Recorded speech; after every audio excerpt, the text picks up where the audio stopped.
everyone. Welcome to October Ask Julie Anything. Thank you for joining us tonight. We are doing the fall favorites, Julie's fall favorites, in fact. Julie prepared 3 of her favorites tonight that we're going to talk about that'll help us prepare for winter as our bodies go through changes. I'll let Julie talk a little bit more about that. For everyone joining us, if you don't mind using the chat, can you hear us? Let us know. Are we having any technical difficulties this evening? Hey, Carol, appreciate that. Thank you. Hi, Tammy. Julie, thanks for putting this session on tonight. And thank you everyone for joining us. Before the end of the session, Julie's going to take your questions live. If you're comfortable with the mic, I'd be happy to give you the mic and you can chat with Julie live and one-on-one. If you have a question for Julie, do me a favor, add it to the Q&A area at the bottom of this meeting, and let's reserve the chat for back and forth and sharing links and such during the event. Without further ado, I have a question to kind of kick us off, Julie. What kind of things should we be doing, or what kind of changes are we going through as, you know, fall and winter approach and things get colder and drier, and what should we be looking out for? What kind of things are we going through? Yeah, well, depending on where you live, it's going to be different too, right? So a lot of people said, well, what about if you live in Florida? It's not going to get cold. Or what about if you're living in, you know, like Arizona? It's not going to get cold. But the difference is that the world is still moving, and it's shifting. So we're getting like an energetic shift throughout the whole world, not just we definitely have seasons that we can see. Oh, the trees are getting, you know, red, and then they're falling off, and we're getting snow and things like that. But from a planetarial point of view, there's still shifts all the time in preparation for everything, like preparation for new growth, for new budding, for new plants, for new life with wildlife, stuff like that. So with the shifts, it energetically changes our chemistry, right? So our chemistry knows, depending on where we live, what our bodies are about to do. Like, are we going into our planting season? Like maybe we're going into hibernation, but maybe other places are going into planting season. It's still changing. There's still life is changing in the wilderness and things like that. So for me, with every change, I'm always looking at how do we prepare the bodies to slide through, guide it to being the healthy as it can be with the change, and then into the next season. So what I really like doing is I really like making sure that I'm focused on cleansing, right? So getting all the organs, the liver, the kidney, the pancreas, the gallbladder, getting the cellular regeneration, whether it's going to regenerate in growing new cells, like with snakes, when snakes shed their skin, when, like my chickens right now, it's so crazy. We're going into winter, but they're actually molting, right? So all of their feathers are falling out. So they're getting ready to regenerate their new, more downy feathers underneath, to be sure that they're getting prepared for the winter. So we're all changing. Dogs are even shedding and growing thicker undercoats, as far as we're in the cold season. And in other seasons, it could be a rainier season. So we're looking at trying to prevent molds and trying to prevent keeping the body and the liver and the portal system as clean as it can possibly be.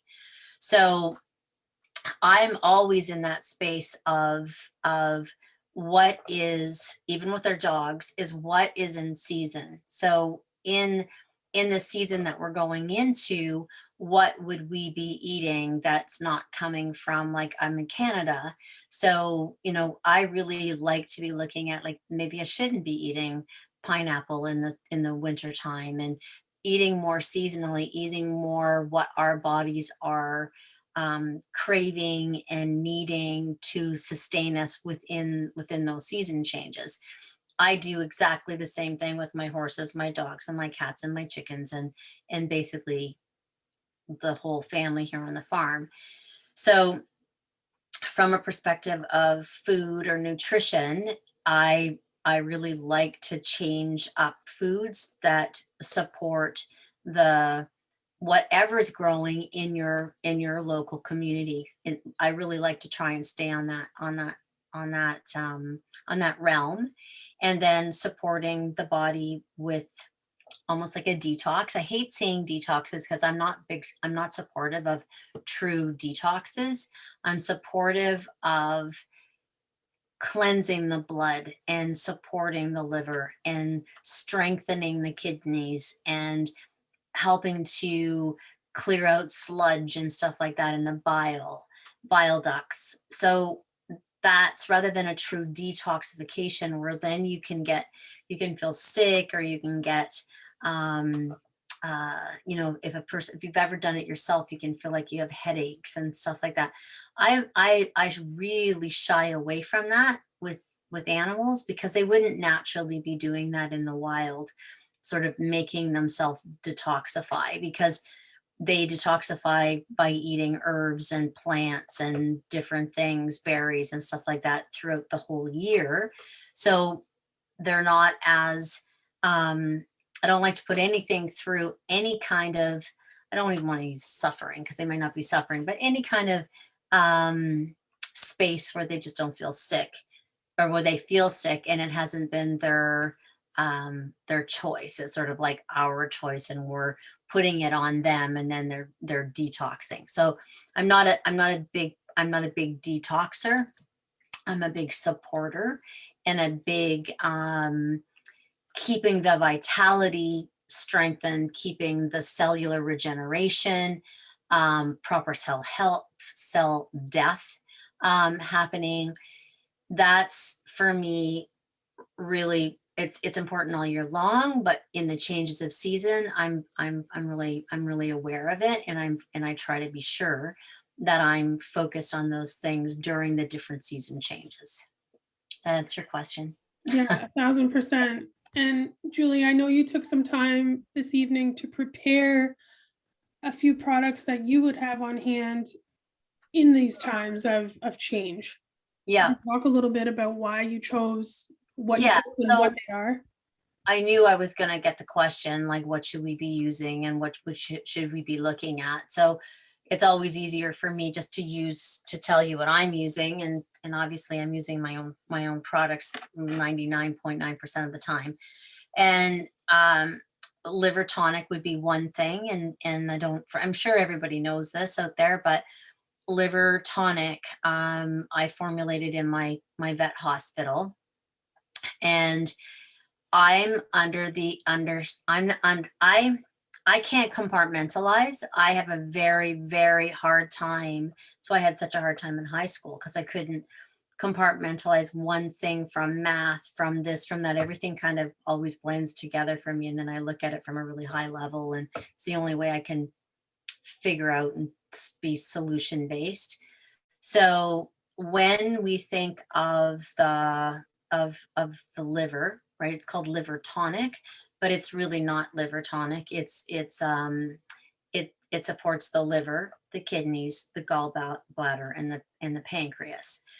And the reason that I've done that is because I really like looking at systems, and how systems in the body support the rest of the body. So it supports the portal system, or those 4 organs that I just mentioned, supports the detoxification, it supports oxygen, it supports your insulin levels, it supports your blood flow, your circulation, your cognitive position, as far as how clean your blood is.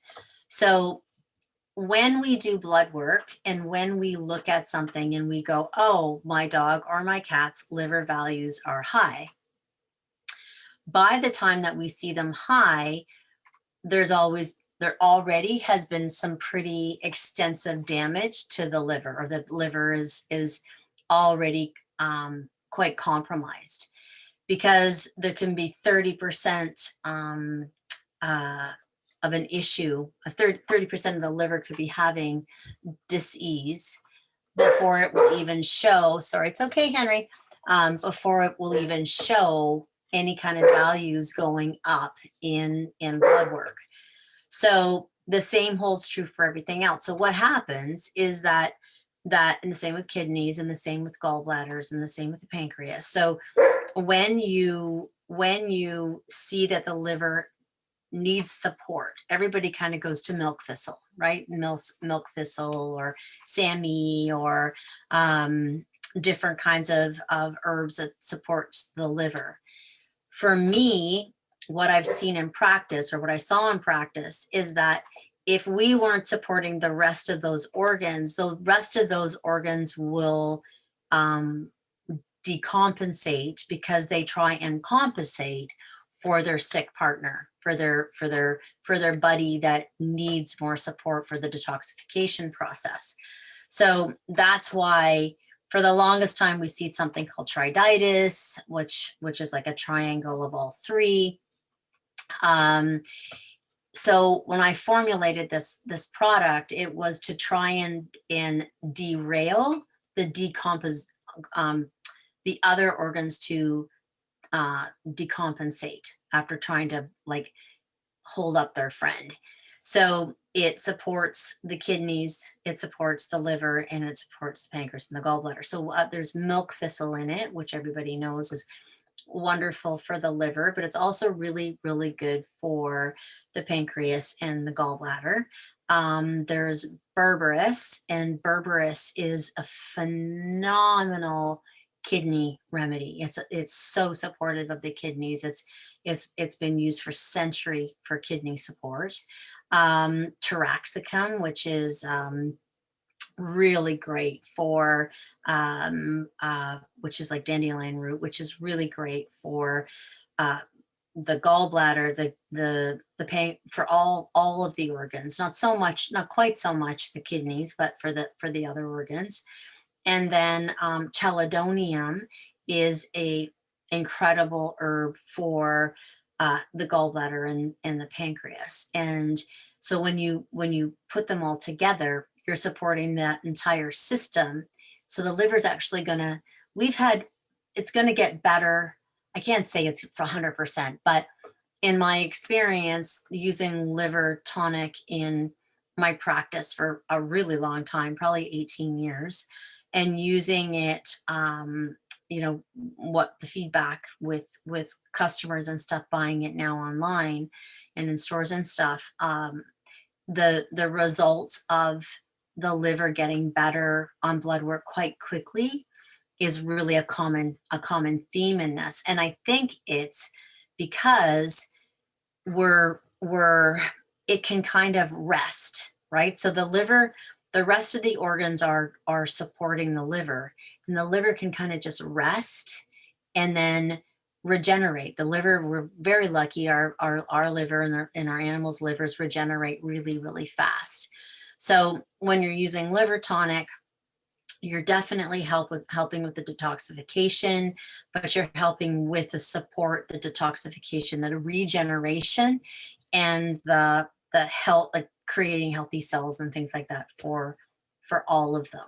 So you're not just going, okay, here, liver, detox, and then the kidneys and it's detoxing. So it's going through a detoxification, and then the gallbladder, pancreas, and kidneys are going, whoa, hold on, like what's going on here? You're detoxing. It's like, no, let's everybody get some support here and just get healthier. So that's why for me, it's an important time of year. I also see fall allergies a lot. So mold allergies, where leaves fall on the ground and then they get mold.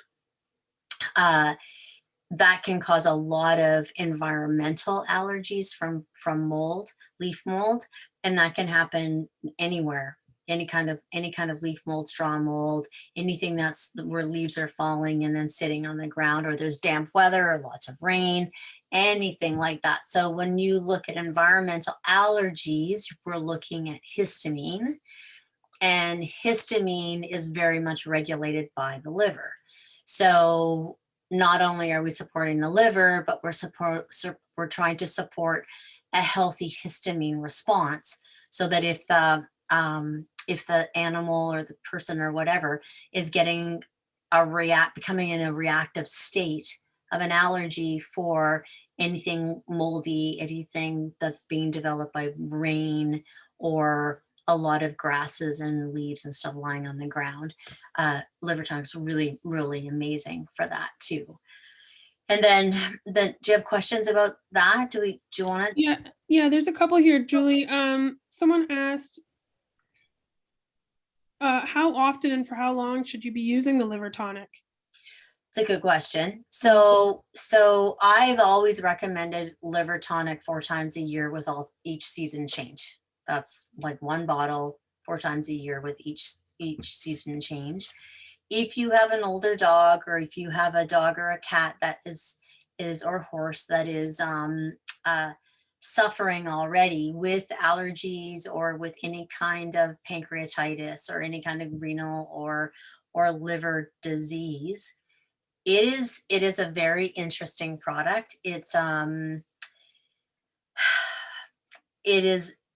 really easy to use all year long. It's not like a high dose of any of them, and it doesn't have to be. People often say like it's a really low dose, and it's like, yeah, it's really low because it doesn't have to be high. It doesn't have to stimulate. It needs to support, right?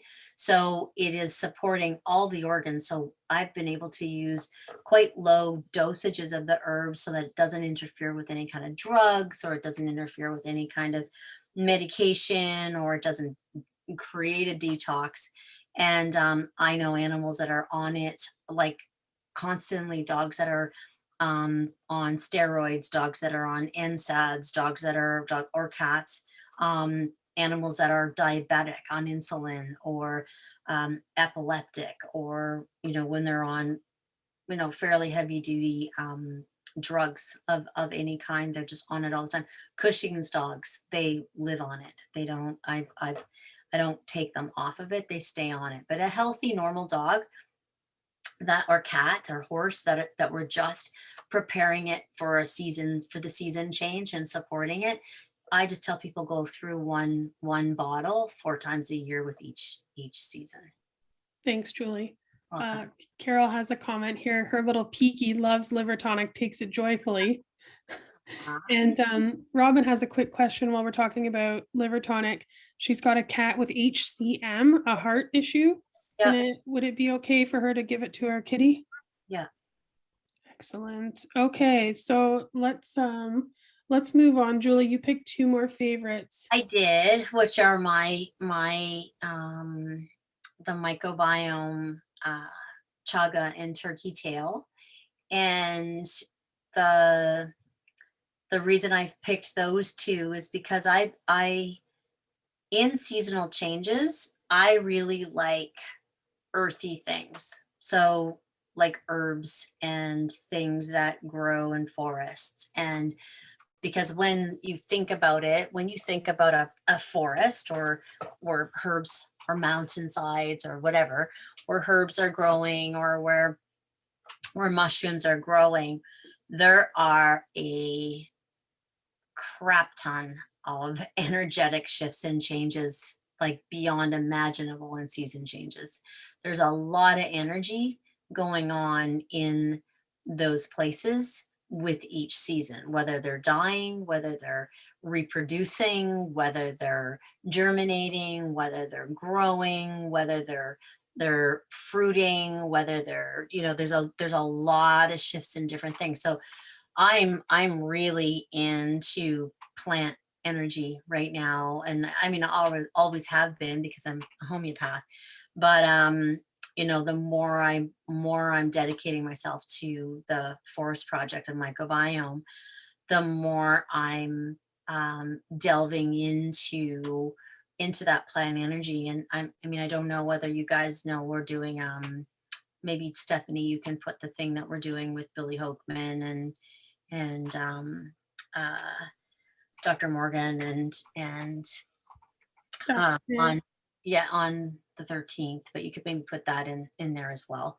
And I'm going to be talking more about that then, but the reasons why, so we have such a diverse, our bodies and our animals' bodies are such a diverse ecosystem, and you guys know how I feel about bacteria and the microbiome and that diversity. Well, the same holds true when it comes to um, uh, when it comes to plants.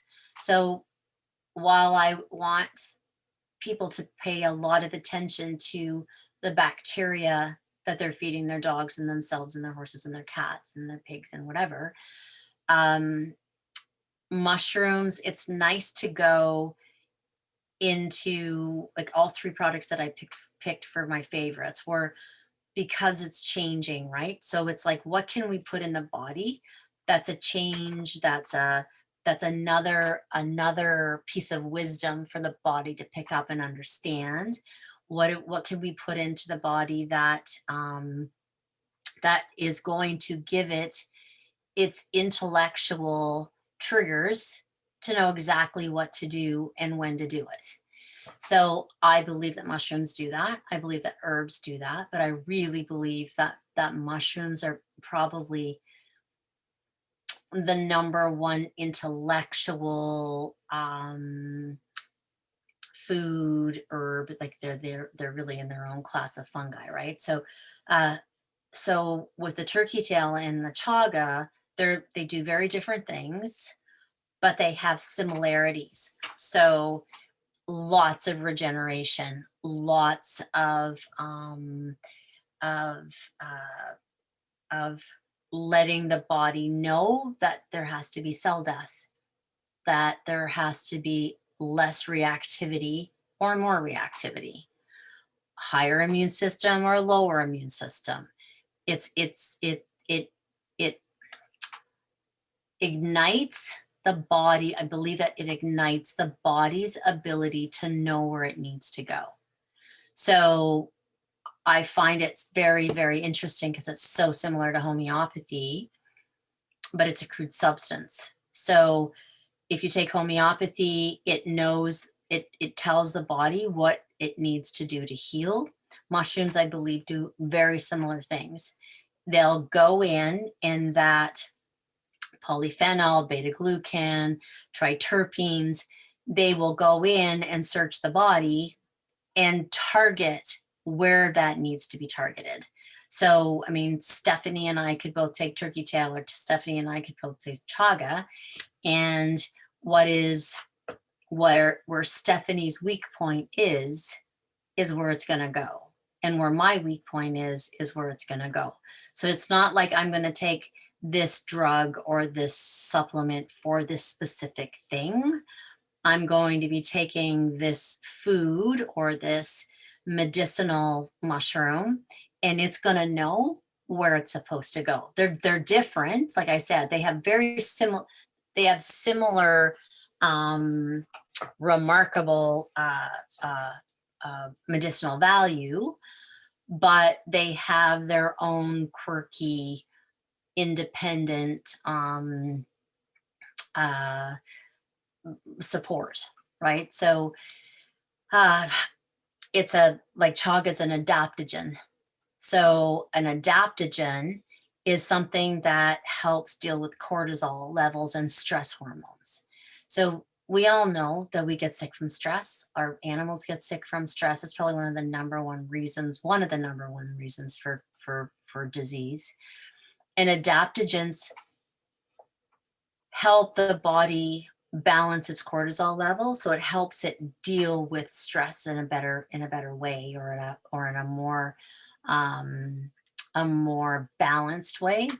So when you think about that, you can think about things like Cushing's, and you can think about things like hormones, and you can think about things like thyroid, which is a hormone, but you can think about things like muscles, and all the things that cortisol um, does in your body. It's your fight or flight, right? So it can affect so many different areas of the body. It's incredible for your pancreas and regulating sugar levels, and it's amazing for um, uh, supporting like your insulin levels in your pancreas, and it's great for it's a great mushroom for skin, and it's got all the cancer fighting medicinal properties that you see in all of the research. So when you look at turkey tail is an incredible prebiotic, actually. So turkey tail has all of the turkey tail studies for hemangiosarcoma, and like I think of turkey tail and I think of big organs, right? Organs and parts of the body that are full of blood, um and the gut, right? Like bigger, heavier parts of our body that needs lots of circulation. So and turkey tail was, had an incredible study done on hemangiosarcoma at Penn State University, and their success rate was just phenomenal. And, since then, there's been lots of other studies with cancer. So both chaga and turkey tail have just tons of cancer studies, but turkey tail is really, really good for the gut. It's a prebiotic, and it helps. I think it's cool because the way we do them anyways, which is very different than most mushroom companies. The way Microbiome does them is that um, when we do the growing and the picking, we're very particular about it having that energy of the forest, and the dirt from the forest, and the microbiome of the forest bed, and all of the bacteria from the birds and the beavers and the squirrels and the rabbits and the deer, and it's got such a diverse bacteria. So it's not a probiotic, but it has its own innate um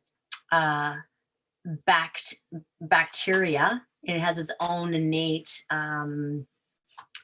uh intelligence from that bacteria. We know that microorganisms and bacteria have their own innate values, right? So we know with phytophthora, when we did the dog probiotic, that it was an immune modulator, and it did all kinds of really cool things that regular probiotics for dogs don't do. Well, mushrooms are going to be very similar in that way. They're going to have their own innate microorganisms within the mushroom and within where the mushroom grows, and then you couple that with with its ability to be a prebiotic, and it's pretty cool what it does for the guts, for your guts, for dogs' guts, for the microbiome of the gut. So that's just another way of shifting the body and going, oh, that's interesting. I just learned something else. You want your body to constantly be learning. That's why, sometimes it's really good that we get sick, because we get sick and we get better and we learn. I know I'm kind of going off topic here, but I found this so interesting when I was in England, and I was just like super wet behind my ears, which I still feel I am, but I was in England, and I was listening to a board certified pediatrician, and she was talking about childhood illnesses and how important it is for your child to get sick. And the reason that it does, what it teaches your child and your child's body is, okay, I got sick, I got chickenpox or whatever, but I got sick, and then the body's intelligence gets really smart and it doesn't let it get sick again from that disease, right?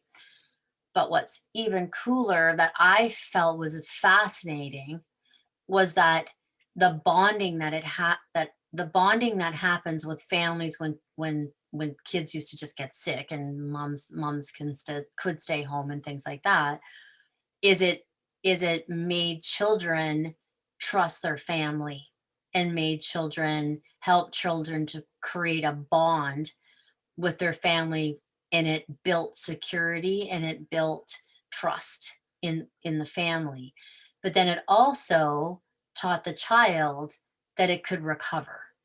So when it was feeling really, really sick, it learned that even though it's sick, it could get better. So it creates a belief system that is actually true, that the body can heal itself. So that stays innately in the body, so that one, you're not so scared of sickness, but two, the understanding and the confidence that you have that when you get sick, you can recover. And then what she said is that that goes into other things. It goes into relationships. It goes into losing a job. It goes into, breaking up with a boyfriend or a girlfriend. It goes into, being able to be resilient and recover. And that comes from the body learning when it's sick.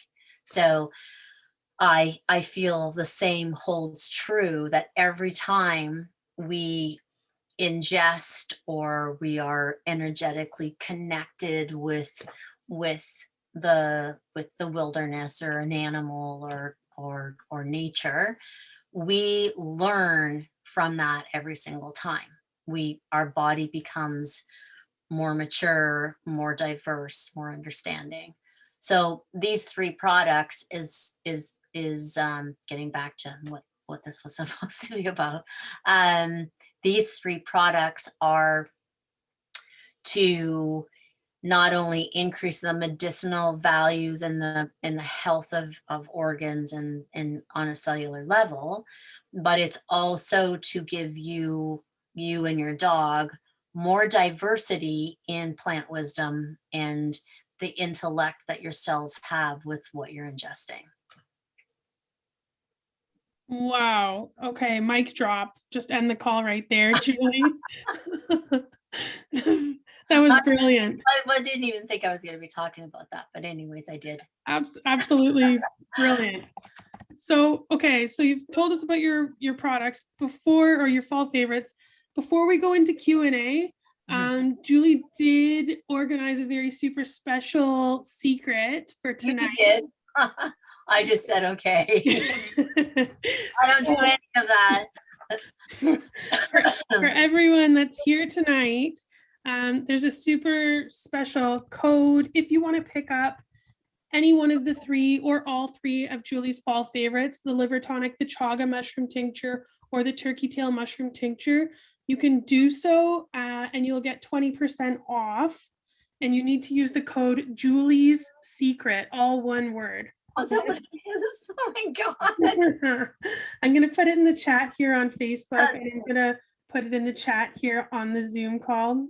So if you want, this code is only going to work until tonight at midnight Pacific time.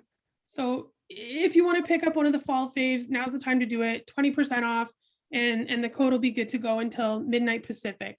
I'll drop it in the chat before we finish the session, but let's move on. We've got a heck of a lot of Q&A. So, Millie, hey, okay. So Millie, her question's regarding her 8-year-old dog who recently was checked with a low TLI. What do you think of Viocase giving by my vet?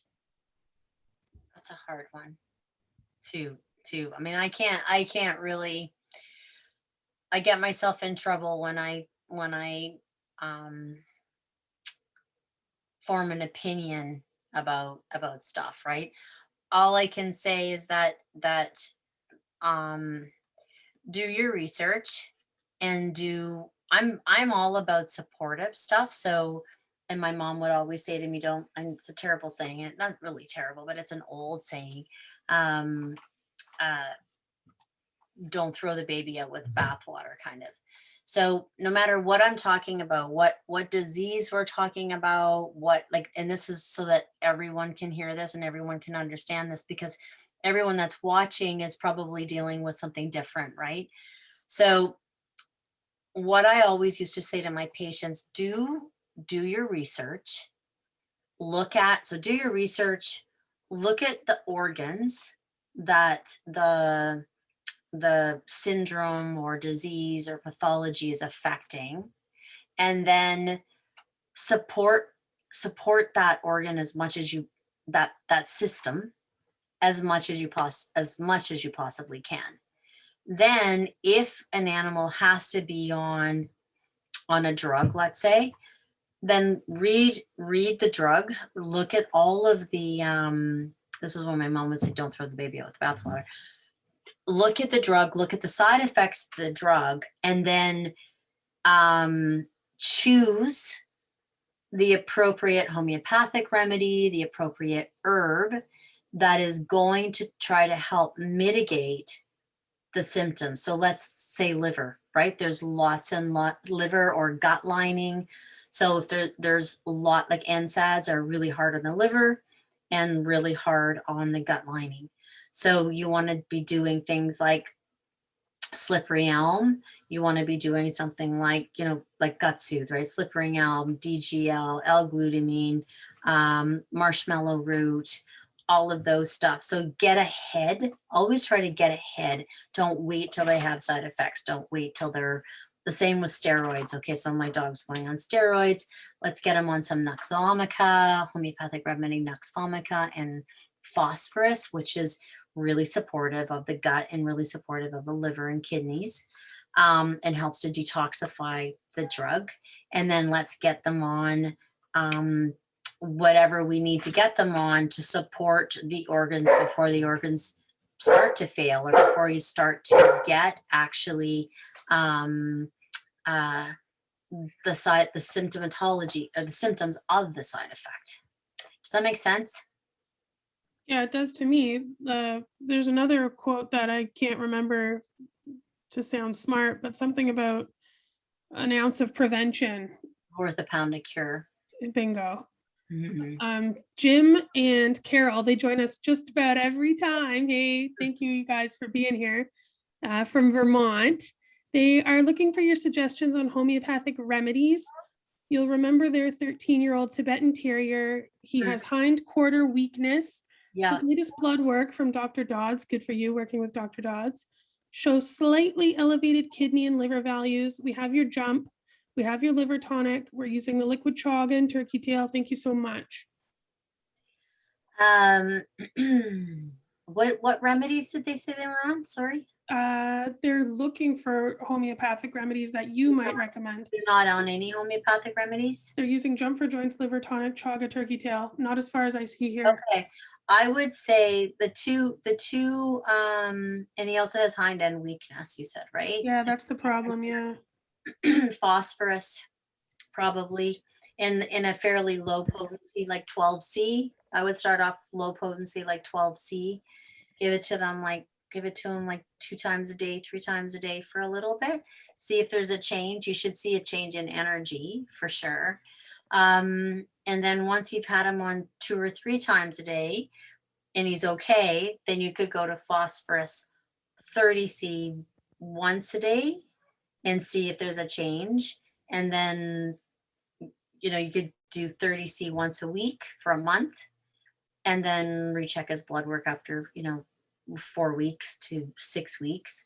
But make sure he's still on the phosphorus. If it's going well, make sure he's still on the phosphorus when you recheck his blood. Thank you, Julie. Thanks, Jim and Carol. Nice seeing you here again. Because phosphorus is an incredible remedy. It's good for old dogs. It's good for cognitive disorders. It's good for hind end weakness. It's good for the spine. It's good for the kidneys. It's good for the liver. It's good for the pancreas. It's a phenomenally amazing older dog remedy. Yeah, I'm sure you've kicked my butt and told me to pick that up as well. I do have some here. Yeah.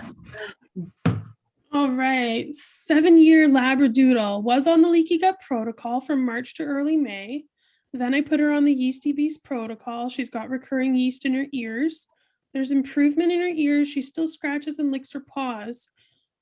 What could you suggest to do next to help address her itching? Where does she know where she lives? Do you know where she lives? Let me see if you feel comfortable taking the mic here. I will give you the permission now. El Nagamine, can you hear? Hey. Hi, I live in Hawaii. In Hawaii. And what's it like that? What's it like there right now, like as far as temperature? Is there lots of rain or anything like that? I live in a mountainous area, and so we do have maybe about 30% more rain, especially this time of year because we are entering the rainy season. Mm-hmm. Okay.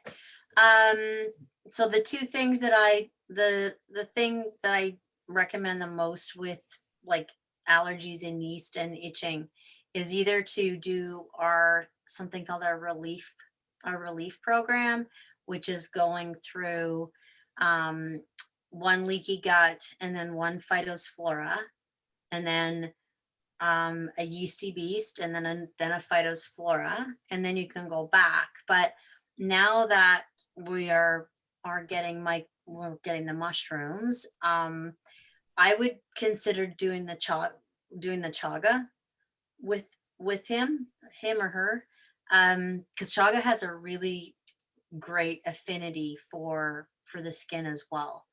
So it might just help to modulate his immune system a little bit better, because both turkey tail and chaga are immune modulators. So that's a good thing when you're dealing with allergies and yeast and things like that. So I would you can do exactly what I said and do the phytospora, but I would try him on the chaga, as well as continue with, whether you're on leaky gut or whether you're on yeasty beast right now, continue with one of them, either leaky gut, yeasty beast, or phytospora. Can definitely continue with that. I always would continue, especially if it's going into damp season. I would keep going with liver tonic, and then I would add one of the mushrooms, and because it's skin, I would probably try chaga. How old is your dog? She's 7 years old. 7 years old. And what is she? Labradoodle. A Labradoodle. Yeah, that's what I would do. Thank you. You're welcome. Thanks, Julie. Okay, here we go. Student, is someone using their child's Zoom account? Let's see here. Student, there you go. So I'm going to give you the mic and read your question here in case Julie has any more questions for you. 6.5 male Rhodesian has digestive issues and allergies. I've done everything possible. His digestive issues come out in a lip smacking. Any suggestions? When she says hi. Hi, I'm using my work computer. It's Camille. Hi. Oh, hi. Hi. So what have you, when you say you've tried everything, what have you tried? So I did, he's taking turkey tail now. I did the leaky gut protocol. He's taken, I did a gut soothe with him previous. I have also a holistic vet, and now she has him on Calcarea carbonica. Well, that's good. Okay, Yeah. she has him on 10 m. Yeah. Which is, I know it's high, but we tried a lower dose and it didn't work. So we just started that now for 2 weeks. Good. But it's like this ongoing, it just goes away a little, then it comes back, and I think it's acid reflux. I don't know. It's driving me crazy. I can't rest till I figure it out. So do you feed him at night before he goes to bed?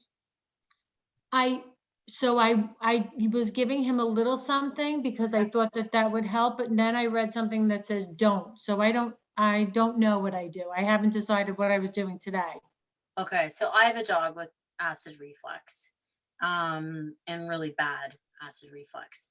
So, he gets every night before he goes to bed, no matter what is going on, he gets, uh, either a small puck, like a small puck of tripe, and then he gets raw goat, either raw goat kefir or raw goat milk, with a big honkin' tablespoon of gut soothe Okay. and about 4 drops of CBD oil.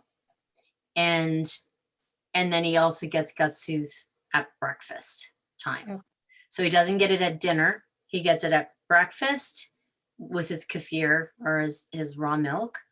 And then he gets it at bedtime before we go to bed. And it helps him, like it helps him so much. Like it Okay. really, really helps him a lot. So I So- just have one question that I'm a little confused about. So since I have 2 Rhodesians, one's a year and a half, she's a year and a half, and he's 6.5. Yeah. I'm giving them both the turkey tail. Can I add the chaga to his? Yeah. Okay, I'm gonna do that. And do you suggest this was the liver tonic? Because I'm going to. For sure, the liver Okay. tonic, because we don't know what the acid reflux is from, right? So Right. the other thing is, I'm actually coming out probably with a SIBO protocol. And sometimes a lot of dogs that have acid reflux actually have SIBO, which is small intestinal bacterial overgrowth. And that's a different way of working with it than like lower bowel stuff. I think you should definitely work with your homeopathic vet or your holistic vet, but you can definitely try the 2. Are you feeding him a lot of fiber or not so much fiber? So I give him, obviously raw meat, and I give him some vegetables like, I do give him broccoli. I give him string beans. He likes cauliflower. Mm-hmm. Okay. He gets fruit. I mean, he likes bananas, Yeah. wild blueberries. So there's a lot to train your thought about that, right? So fibers, I think fiber is great for animals that we're not even questioning SIBO on. But if we are questioning SIBO on any level, you need to like really reduce the fiber. But you should talk to your vet right like now. I wouldn't change too much when you've just gone up to what did you say, a 1M or 10M? 10M. Yeah, that's pretty high, and it's awesome. It's awesome. But I wouldn't make too big of a change in his routine, like as far as taking fiber out and all that stuff. Definitely, for my personal dog, doing the raw milk, because it's easy, it's super easy, it has its own enzymes in it, right? So it's Right. easy to digest. And when you add the slippery elm and all that and a couple drops of CBD oil, it really seems to help. So I'm saying that that's what I do with my dog, with my one dog. But I wouldn't change too much, because then you're not going to know whether it's the kelp carb or Right. the change, right? So when you say about the fiber, you mean like the veggies? Yeah. Yeah. Yeah. And for SIBO, I don't recommend a lot of probiotics, and I don't recommend a lot of prebiotics. So for short stints, but I have a whole different sort of protocol and program with looking at SIBO. But I don't think like my dog, I don't think it's SIBO with him. I think he has a stricture from having to have surgery when he was 10 weeks old. Mm-hmm. So he's, yeah, I have to work on him lots. And so long as I'm doing that, touch wood, telling him that now, he's really, really good, because it's terrible. Like, he gets it at night, and the poor little guy, it's like, really, he's not little, he's big, but he's in a lot of distress. It really, really upsets him. So Right. for your dog, like my dog's pretty severe. And if it's helping him, I'm hopeful that'll help your dog. Okay. Thank you. Thank you You're so welcome. much. You're welcome. Thanks, Camille. Thank you. Okay, Crystal's got a question here. 11-year-old Havanese. She's gnawing at her feet. I think the culprit may be ragweed. I do wash her feet when she comes in. It Mhm. is ragweed season. Yep. Do we know what she's on? I just gave you the mic there, Crystal. Or Christy, I'm sorry, there's no L in there. Hi, it's Christy. Sorry about that. So when you say what is she on, what do you mean? Like, is she on supplements? Is she on raw food? So she has severe IBD, Pleckner's, chronic pancreatitis, just all of it. Yeah. She's has gently cooked meat with zucchini and a little bit of coconut oil, and I blend that up into liquid. She's on Gut Soothe and Healthy Gut and Liver Tonic and Phytosynergy. She's also on Gut Ion Gut. Yep. What used to be Restore. And I know I'm forgetting something, but she's on a bunch of supplements, which is newer for her. And Okay. I just will say it was Phytosynergy that helped her start healing, I think, and got her to the point where I could add in more. But this kind of gnawing at her paws, I mean, I think she's like giving herself yeast infections because it's always so wet. Outside, or because she's looking at? Because she's constantly gnawing at them. Yeah. And how's her gut now?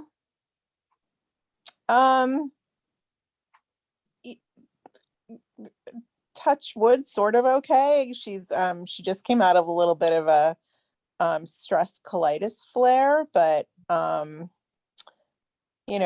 than it's been in a couple of years. Do you have anybody doing any kind of homeopathics with her? Yes. Okay, good.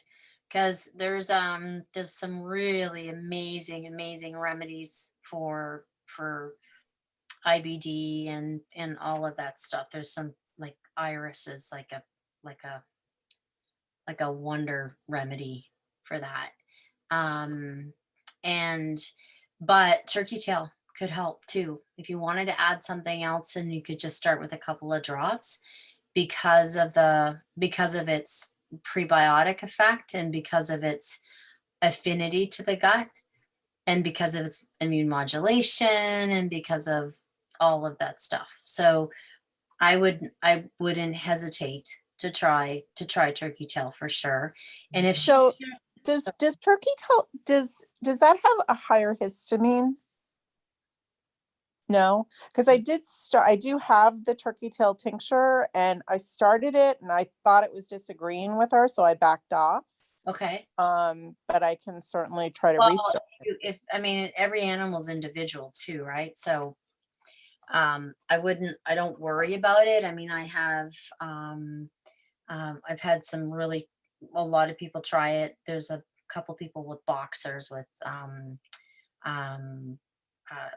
histiocytomas and things like that, and mast cells, and it really helps. I think if there was anything considered with histamine, they wouldn't be helping that, right? I mean, I don't think it does. But what I was gonna say is, do you use CBD with her? I have it, but I have not tried it. Is it one without THC in it? Yeah, I have Pure Fico from King Harvest. Yeah, I don't know that one, but just so long as it's a full spectrum, and it's not chemically extracted was Mhm. really important. So, things getting ahead of it is really important with IBDs and stuff, because they can get stressed, right? So if you think that, if you do think that if she's going to get stressed or she's going to get into a stressful situation, for me, it's always great to get ahead of it with like remedies like aconite and or ignatia or natmir, depending on how she responds to stress, like emotionally. Like we know that she gets stress colitis, but how does she respond? Like, does she just want to be alone? Does she get clingy? Does she get shaky and fearful during stress? So it really helps. If homeopathics really help that, like a Yeah, lot. your go-to is her go-to. Aw, Um, that's nice. yeah, it's actually she gets seizures from GI pain, Oh, and I tried it and it stops her seizures. So I don't have to inject her with an anti-nausea medicine to stop them.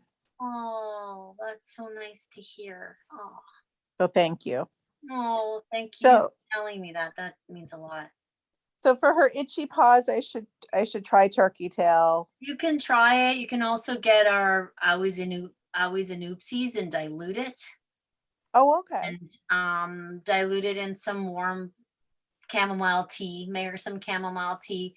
Take a dropper full of it, put it in a yogurt container, and dip her paws in it. Oh, okay. I'll try. Thank you. That's really helpful too.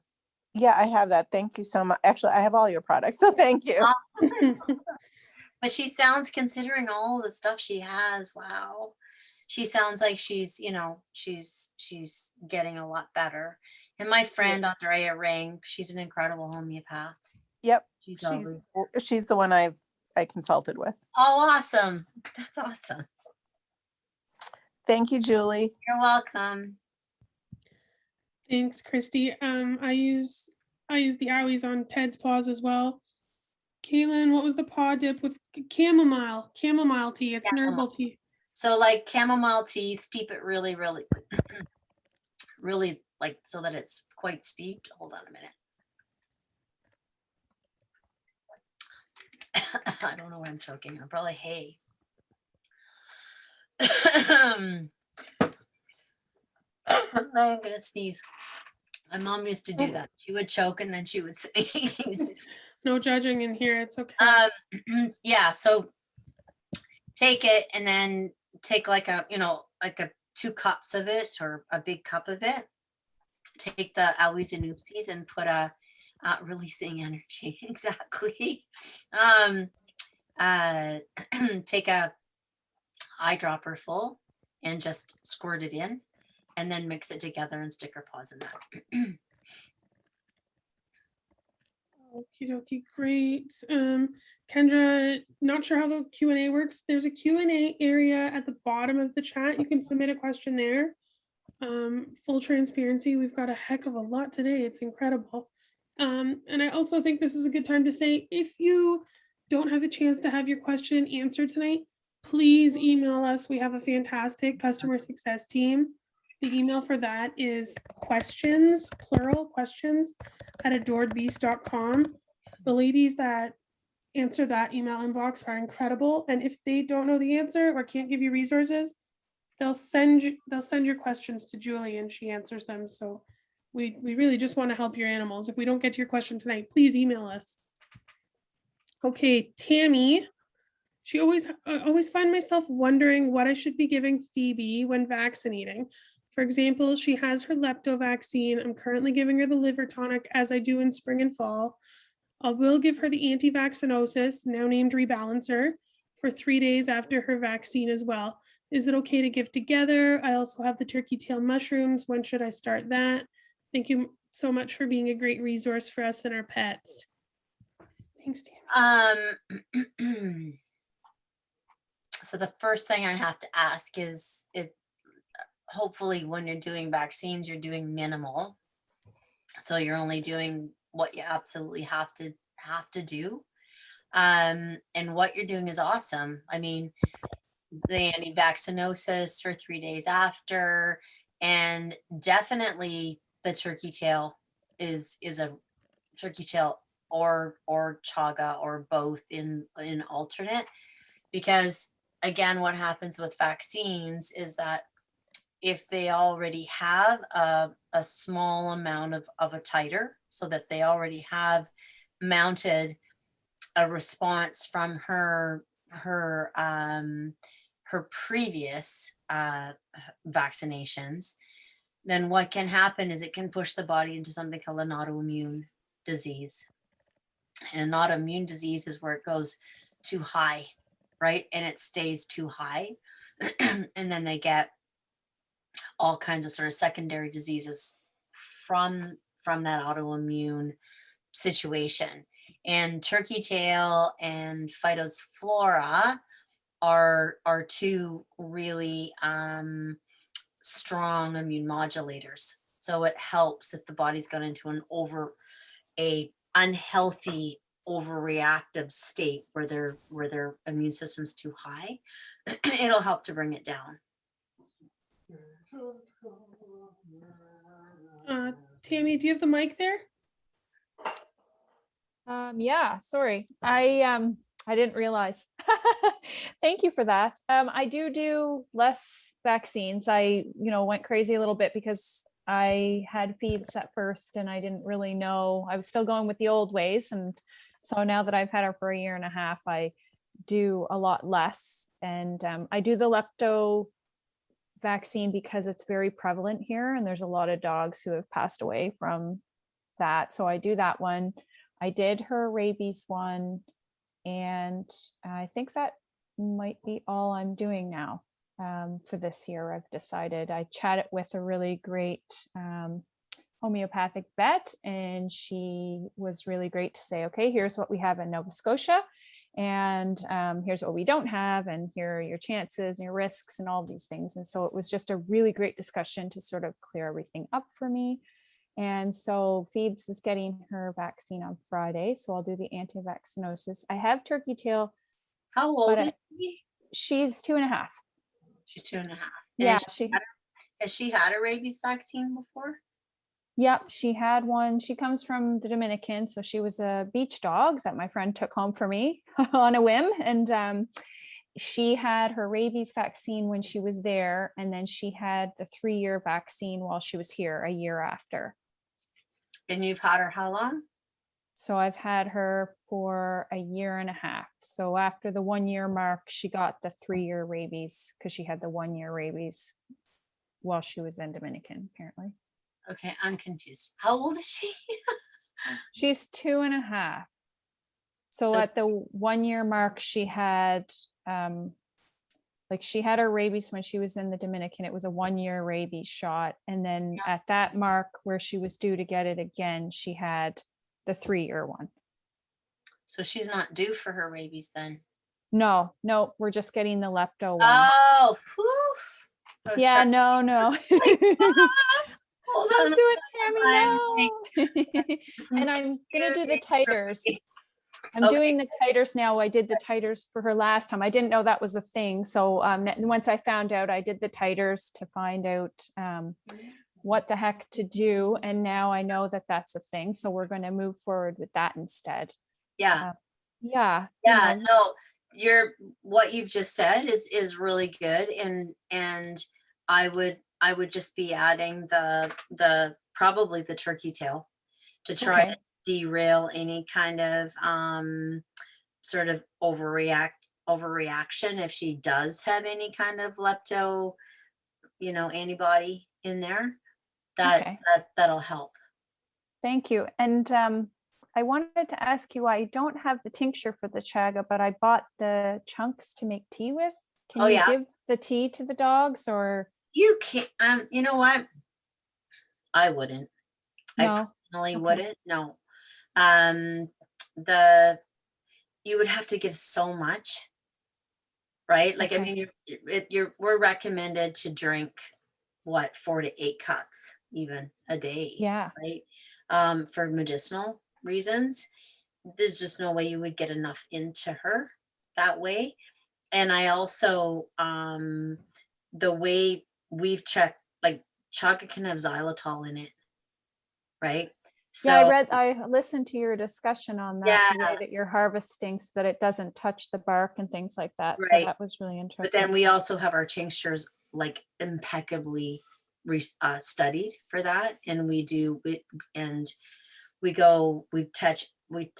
test every batch to see the xylitol levels.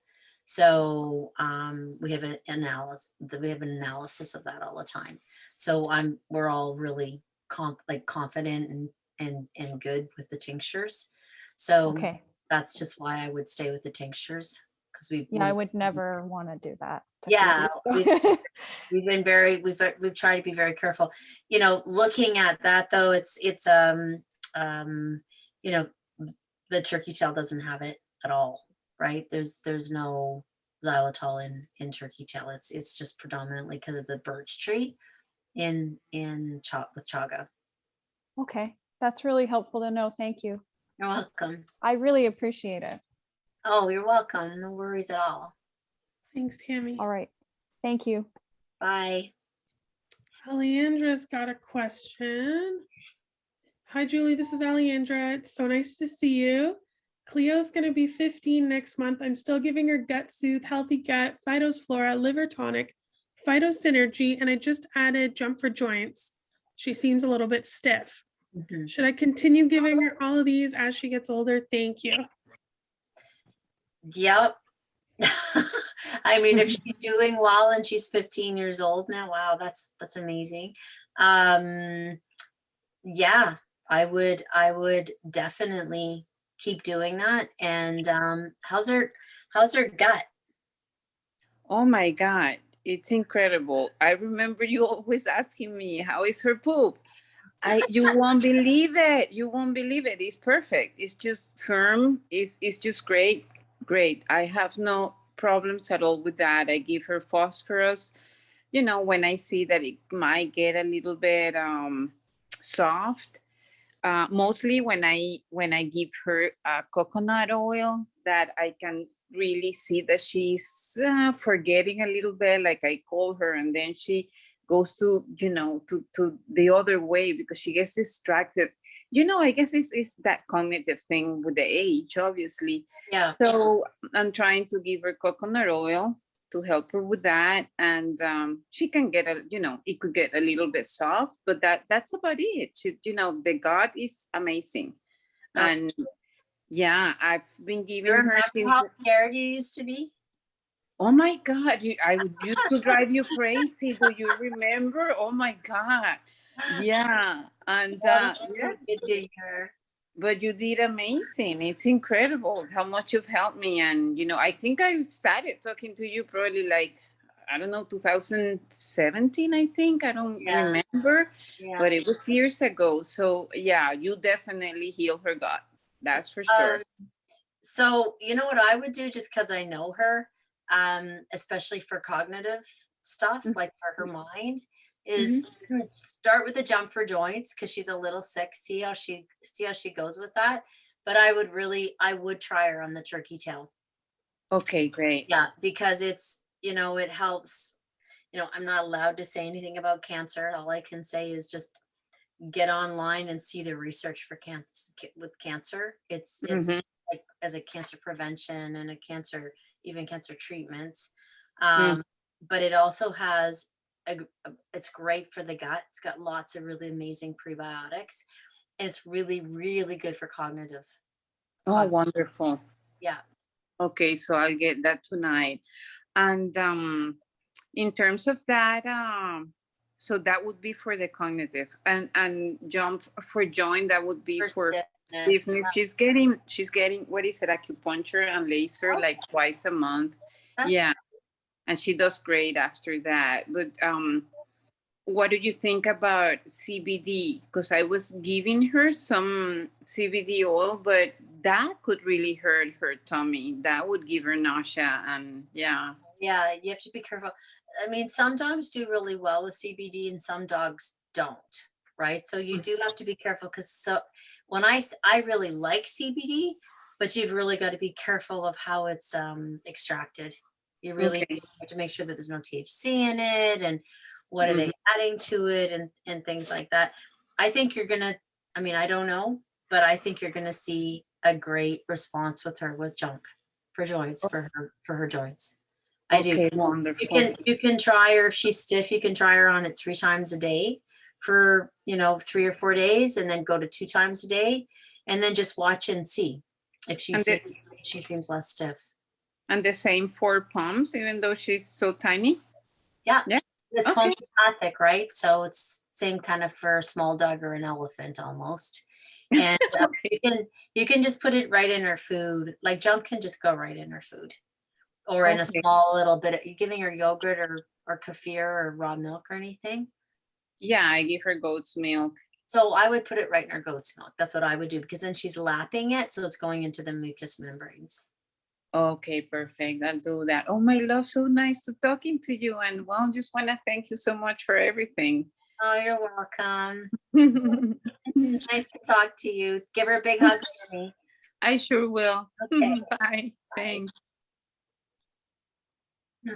Years old. Jennifer's asking here in the chat, Julie, is it okay if I let everyone know which brand of CBD you use? I use Source. Source CBD, there's the link for you. Jennifer Mead. Okay, Lisa has a question here. What would the best probiotics or prebiotics, digestive enzymes combo be to, holy heck, I just noticed the time. Are we okay here? Okay. Well, I'm having fun tonight. Okay, Lisa. What's What would the best probiotic, prebiotic, digestive enzyme combo be to give a 12-and-a-half-year-old dog with IBD? He just had biopsies and tests, and his copper results are increased, not to a toxic level, but abnormally high. So I wonder, Lisa, if we could relay back to what Julie was talking to Christy about in that regard. I'll give you the mic here. So Hi. hi. I always start off with, like, when you've just been diagnosed with something like, or your animals have just been diagnosed with something like that. And especially if I just lost your thing. I was reading it, but That's me. Sorry about that. okay. Did you say that he had a biopsy? Yeah, he had, excuse me, biopsies of all of his organs actually. And they actually took his spleen out, which I'm a little worried about. And everything came back. There's nothing except we're waiting for the liver biopsies to come back. So they're thinking it's an IBD. And did they just take out his spleen because they were worried about like hemangiosarcoma or something? They took it out because she said that she didn't like the texture of it. But then they wound up finding nothing. Is that really hard for a dog to live without their spleen?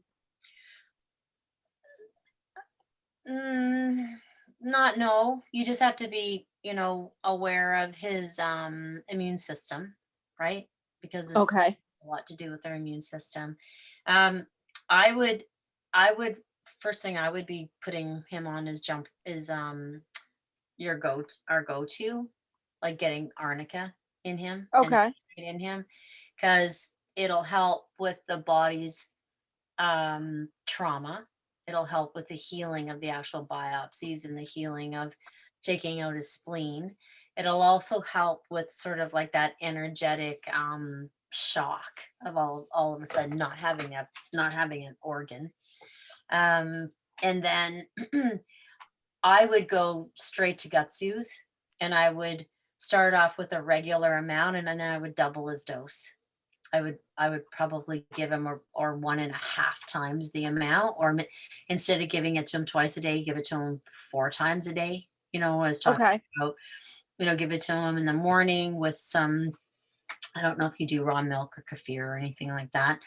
Mix it in with that, and then I would do it, at least 3. I would do it 3 times a day easily, Okay. And I wouldn't worry about giving him a bit more than what's recommended.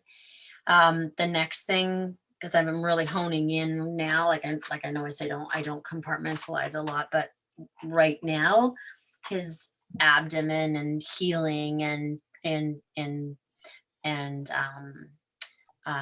guts need to be really supported.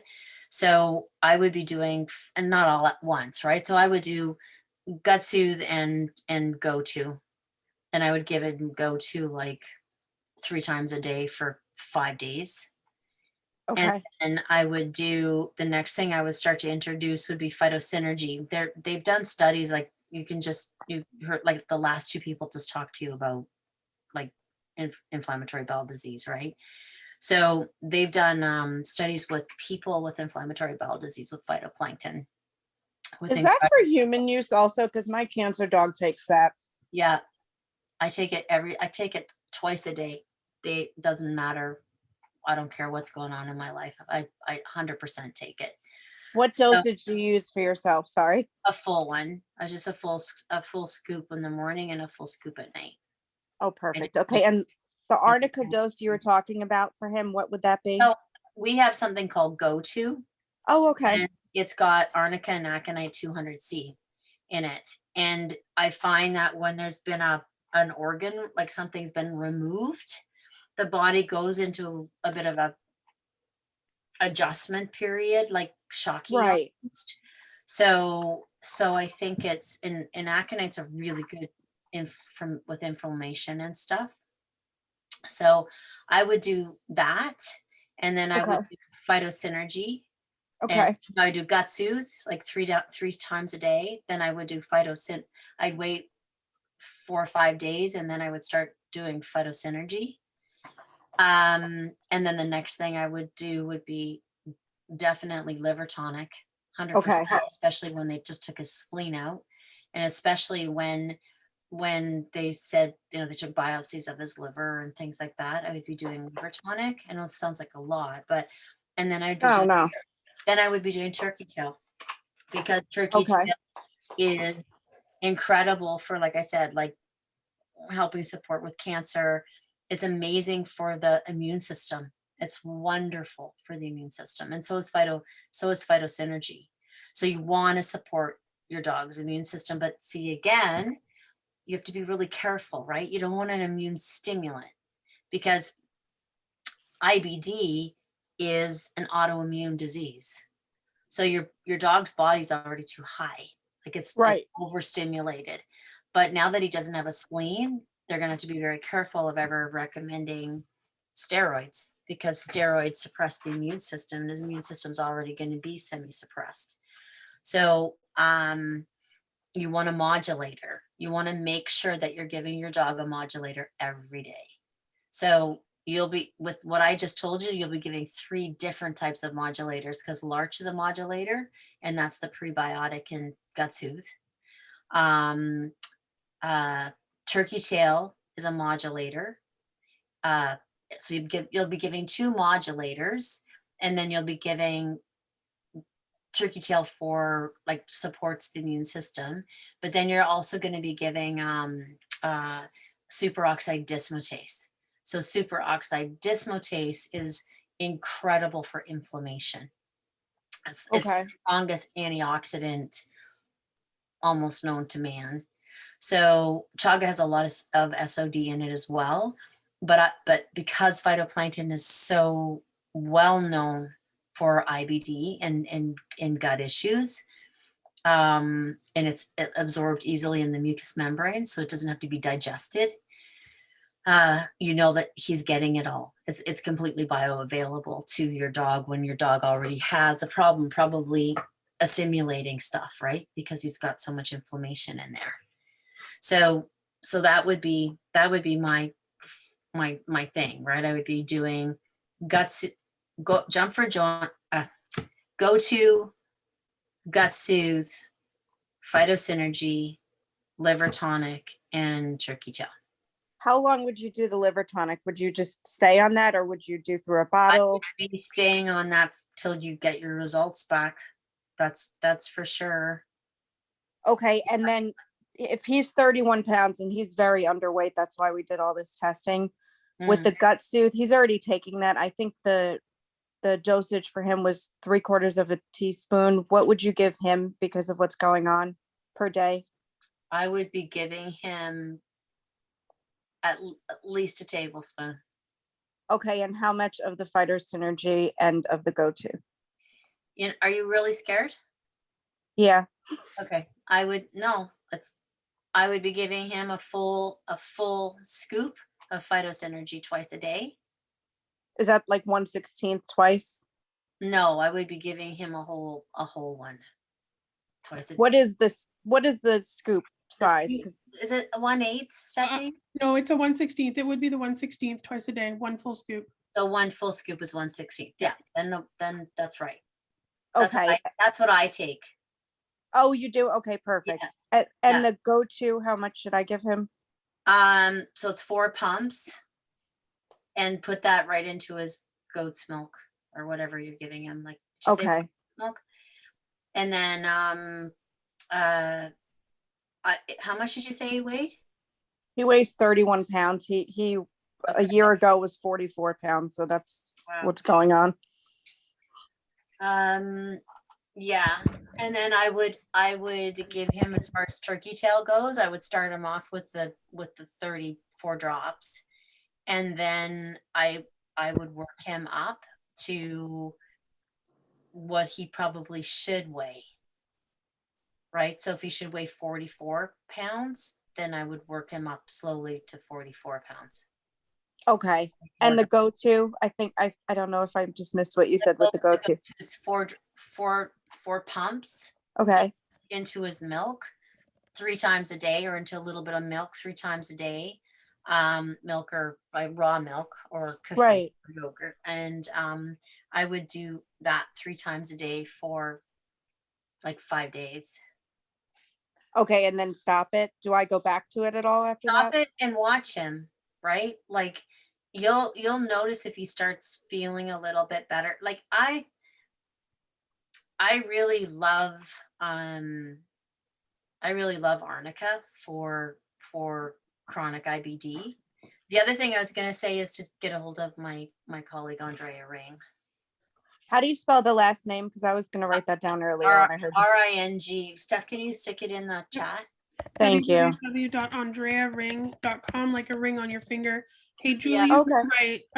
Ron here just corrected me. I did make a mistake. The spoon is 1/8, like you originally said. I thought. I'm mistaken. Yeah, Oh, sorry. that's my. Yeah, that's so my- I would be giving him a human dose. If you're really scared and you don't know what's going on with him, I would be giving him a human dose. So I would be giving him a full 1/8 of a teaspoon twice a day. Okay. Okay, that sounds good. Thank you so much. Yeah, and we've had phenomenal success at our clinic. We had incredible success with dogs like yours. And Andrea was like my right hand person. She's a phenomenal homeopath. I appreciate the resource. Thank you so much. I'll definitely call her. Okay. Thanks, Lisa. Bye-bye. Bye. Thanks. Welcome. That was a good one. Hey, sorry everyone. I don't know why I'm all mixed up over here. It's andrearing.ca. I wrote .com for the first thing. I don't know. Holy smokes. Julie, do you want to do one more? Do you want to have a quick scan? I'm just looking any plans to make a human version of leaky gut protocol. Well, you didn't hear me say that, but I probably have. There's probably like 200, 300 people taking our leaky gut protocol. It comes from a naturopathic compounding pharmacy. That's who makes it for us. So it doesn't. I'm talking to Fran. Are you looking at this stuff? Mm-hmm. She says, cool. Also, what with the highest doses of 15 here? Oh wow. Well, lung cancer, definitely. Phyto Synergy, definitely go to for sure. This is for Lisa. I believe, yeah, that's Lisa you were just on with. Was it? Oh, that's. I think so. Oh, she did. She said she had a dog with cancer. Lisa, if you're still on there, make sure your dog with cancer also gets onto the go-to. And definitely with lung cancer, I'd probably be doing chaga, the chaga tincture for lung cancer. Maybe, I don't know if she's still on. Is she still on? Yeah, Lisa's still here. I just didn't give her the Okay. mic. That's Yeah, okay. she's still here. Yeah, so she can just use the chaga and do the go-to for sure. Awesome. It's something everyone should have in their back pocket. Because if they can't breathe, the calming their chaga is gonna calm their it's gonna work as an adaptogen to calm their whole system down so that will help to facilitate not to be hyperventilating if they have an issue with breathing. Arnica is great because it helps with the inflammation actually in the lungs. One other thing is gut soothe, and that's because of the N-acetylglucosamine. N-acetylglucosamine works as an anti-inflammatory in the lung wall, actually in any kind of smooth muscle. So it would be really good too. So gut soothe, phytosynergy, chaga, and go-to for that. Awesome. And Beverly, Mhm. can any of your products be used for human women? Yes, all of them can be used for human women. For real. I mean, I have probably taken every single one of our products. Mhm. So, I mean, other than when we had the canine spay and neuter, I never took that one. Maybe I should have. Would have been good for me with all my like hormonal stuff. But what can you recommend for dogs suffering with hemangiosarcoma, Beverly? Beverly, you've got 100 million trillion % turkey tail. If you go and you look at Penn State University and look at their study that Penn State did with turkey tail, and it's called Coriolis vesicolor, which is the Latin name, which is turkey tail, and look at their study on hemangiosarcoma with dogs. It's incredible. So definitely turkey tail. But I know I always talk about Andrea when I'm on this. It's crazy, but we worked with a lot of hemangiosarcoma cases in our clinic. So things like phosphorus for bleeds and China, and there's so many homeopathic remedies that can support that. It's unbelievable. So I would definitely reach out to Andrea. Definitely, my clinic had a protocol for hemangiosarcoma that she uses. So I would definitely do that, and I would for sure get him on the turkey tail. Awesome. Julie, thank you. Welcome. Can I mention one more time before we take off for this evening? If you're interested in the fall faves, if you want to stock up, if you want to do the liver tonic, chaga, or turkey tail, for everyone that attended tonight, use the code JULIESSECRET with 2 S's, JULIESSECRET, and you can save 20% until midnight Pacific time. Any other questions, Julie? I see you still scanning them over there.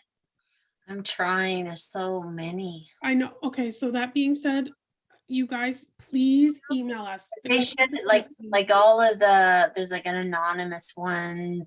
Kaylin could definitely help with that. Yeasty smell and struggles with every season. Am I going up or down? I don't know what I'm doing. Oh gosh, there's so many. Let's see. Jill, I'd like to order, but I want to wait until my question. Let's see, Jill, real quick. Jill. There's a lot. I think there's almost 50 unanswered. I know, I'm getting confused. Thank you for your patience. Okay, her German Shepherd will be 2 years old, rescued as a puppy. I've not given any vaccinations. She's had issues with chronic itching for most of her life. I've used 2 different ABA products, currently on Phytosflora. third bottle of liver tonic, urinary gold, digestive enzymes, phytosynergy, and now another brand. Allergy test says sensitive to many proteins, beef and rabbit being the least sensitive. I've had her on only beef or beef with rabbit without adding anything. She's still itchy. No signs of yeast, no hot spots except for a small scab. She itches around her ear, but she is itchy all over. There's no rhyme or reason. I don't know her vax history. I've not vaccinated her, and her titer says no immunity to parvo and some immunity to distemper. She's had ozone therapy. I'm not sure where to go from here. And did she said she did the leaky gut protocol? No, I don't see that here, Jill. Did you do a leaky gut protocol? Can you let me know in the chat? No leaky gut. She has not. Well, I probably would do the leaky gut protocol. Start Especially there. she's got so many, she's so reactive. Means her, she said, my vet did a dysbiosis test. Oh, that's a different person. Okay, never mind. For a dog that has sort of like unexplained itching like that, I would probably do a full kit of a leaky gut protocol. and I probably would do some chaga. And then what I would do is once the leaky gut protocol is finished, then I would put her on Phytosflora and chaga. That's what I would do. And see if it makes a difference, because sometimes what can happen if there's no unexplained, there's no lesions, there's nothing like that. It can also be a stress-induced thing. A stress-induced situation could start to happen.